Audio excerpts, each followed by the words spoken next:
ዓለም ለመጨረሻ ጊዜ በሰላም የምትተነፍስባት ሰዓት አሁን ልትሆን ትችላለች። ምክንያቱም ከጥቂት ሰዓታት በኋላ ዓለም የምታውቀው ሰላም ታሪክ ሆኖ ሊቀር ይችላል። የሶስተኛው የዓለም ጦርነት ድባብ እያንዣበበ ይመስላል። ፕሬዚዳንት ዶናልድ ትራምፕ የሰጡት መግለጫ መላው ዓለምን አስደንግጧል።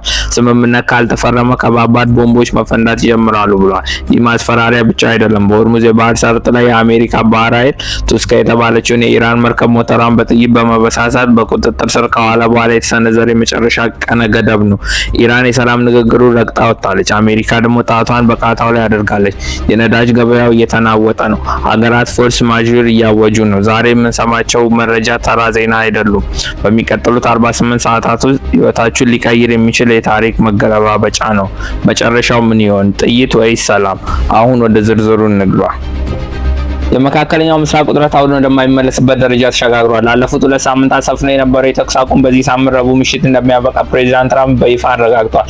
ትራምፕ ለብሉምበርግ በሰጡት ቃለ ምልልስ ስምምነት ካልተፈረመ ተኩስ አቁም የማራዘም ዕድል እጅግ በጣም ጠባብ ነው ብለዋል። በግልጽ ቋንቋ ሲቀመጥ ደግሞ ስምምነት ከሌለ ጥቃት መጀመሩ አይቀሬ ነው ማለታቸው።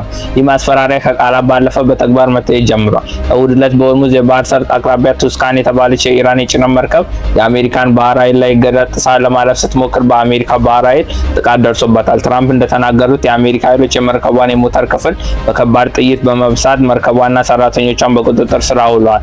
ኢራን ይህን ድርጊት ኢሰብአዊና ህገወጥ አረመኔነት ስትል የጠራች ሲሆን የተባበሩት መንግስታት ድርጅት ጣልቃ እንዲገባ ጠይቃለች።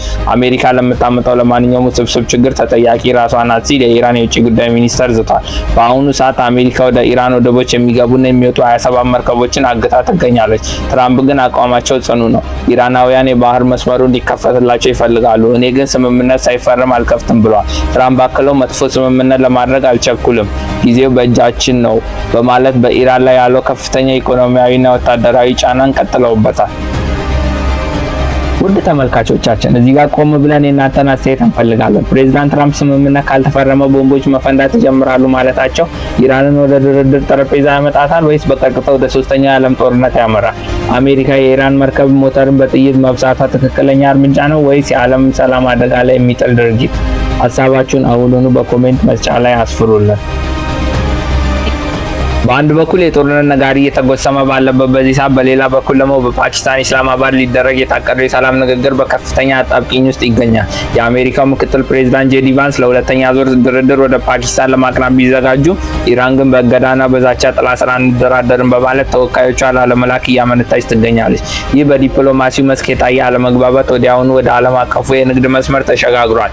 ኩዌት በሆርሙዝ ባህር ሰርጥ በተፈጠረ በከፍተኛ ስጋት ምክንያት አንዳንድ የነዳጅ ጭነቶች መድረስ እንደማይችሉ የሚገልጽ የፎርስ መጆር ከቁጥጥር ውጭ የሆነ አደጋ መግለጫ አውጥታለች። ይህ ማለት በገበያው ላይ ከፍተኛ የነዳጅ እጥረት ሊከሰት እንደሚችል የሚያሳይ ቀይ መብራት ነው። ዎል ስትሪት የትራምፕ ቦምቦች ይፈነዳሉ የሚልን ንግግር ተከትሎ በመርበትበት ላይ ይገኛል። የነዳጅ ዋጋም እንደ ሰማይ ተወርዋሪ ኮከብ በከፍተኛ ፍጥነት እየተቀያየረ ነው።